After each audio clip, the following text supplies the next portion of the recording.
Alright, so these are the remainder of the notes for section 1.4. So we stopped here and we were talking about point slope form of a line.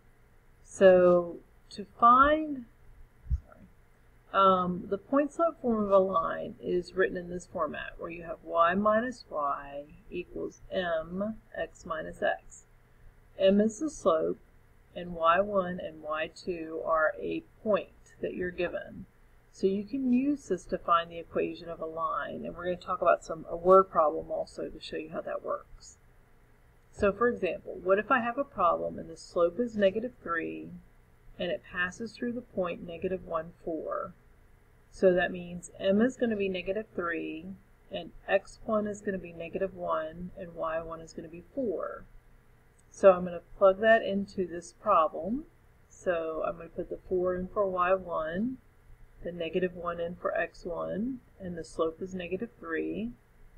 I'm going to clean that up a little bit so the two negatives become positive here. And then I'm going to distribute that 3, and I get -3x minus 3.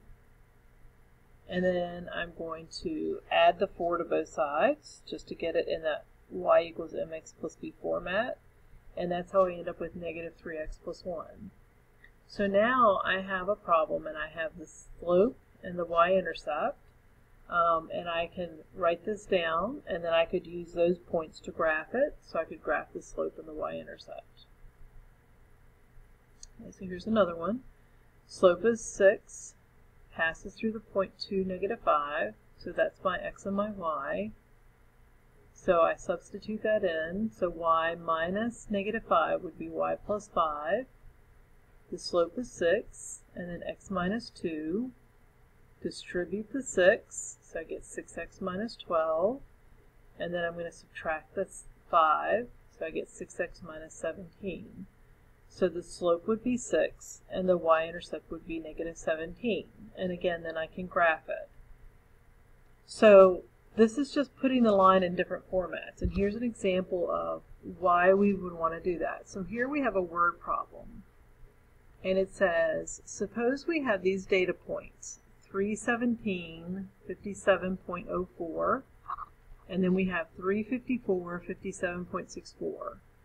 So this is talking about global temperature and atmospheric carbon dioxide concentrations per X parts per million.